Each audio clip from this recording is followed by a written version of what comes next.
ഈ ഡിഡക്റ്റബിൾ എന്ന് പറഞ്ഞാൽ നമ്മളൊരു പോളിസി എടുക്കുമ്പോൾ നമ്മുടെ പ്രീമിയം കുറയ്ക്കാൻ വേണ്ടിയിട്ട് നമ്മൾ ചെയ്യുന്ന ഒരു കമ്പനി നമുക്ക് തരുന്ന ഒരു ഓപ്ഷനാണ്. സിമ്പിൾ ആയിട്ട് പറഞ്ഞു കഴിഞ്ഞാൽ ഒരു 3 ലക്ഷം രൂപയുടെ ഒരു പോളിസി നമ്മൾ എടുത്തു, 25,000 ഡിഡക്റ്റബിൾ എന്ന് നമ്മൾ പറയുന്നു. അപ്പൊ നമുക്ക് എന്താ വെച്ചാൽ മിക്കവാറും അറൌണ്ട് ഒരു 20% ഡിസ്കൗണ്ട് നമുക്ക് കിട്ടുന്നുണ്ട് പ്രീമിയത്തിൽ. അപ്പൊ നമുക്ക് പ്രീമിയം കുറച്ച് അടച്ചാൽ മതി.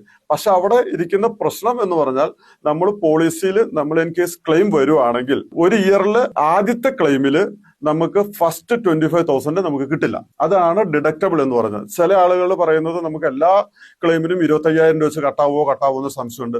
ഒരിക്കലും ഇല്ല. വർഷത്തെ ആദ്യത്തെ ക്ലെയിമിന് ആ ഡിഡക്റ്റബിൾ എമൗണ്ട് എത്രയാണോ നമ്മൾ ചൂസ് ചെയ്തിരിക്കുന്നത് ആ എമൗണ്ട് കട്ടാവും. അതായത് ചിലപ്പോൾ നല്ല ആരോഗ്യമുള്ള ഒരു മനുഷ്യരൊക്കെ ആണെന്നുണ്ടെങ്കിൽ കുറച്ച് നാളത്തേക്ക് ഡിഡക്റ്റബിൾ എടുത്തു പോകണമെങ്കിൽ പ്രീമിയം ശരിക്കും കുറയ്ക്കാൻ പറ്റും. അത് രണ്ടാമത്തെ കേസിന് നമ്മൾ റിന്യൂവൽ ചെയ്യുന്ന സമയത്ത് നമുക്ക് ആവശ്യമാണ്, ഡിഡക്റ്റബിൾ വേണ്ട എന്ന് പറഞ്ഞാൽ നമുക്ക് വീണ്ടും ഡിഡക്റ്റബിൾ മാറ്റിയിട്ടുള്ള നമുക്ക് ഫുൾ പ്രീമിയം കൊടുത്ത് നമുക്ക് പോളിസി എടുക്കാം. അങ്ങനെ ഒരു ഓപ്ഷൻ ഡിഡക്റ്റബിളിലുണ്ട്. നമ്മൾ എത്രയാണോ ഡിഡക്റ്റബിൾ ചൂസ് ചെയ്യുന്നത് അത് മാതിരി ഇരിക്കും. അത്രയും എമൗണ്ട് ഫസ്റ്റ് ക്ലെയിമിന് കിട്ടില്ല.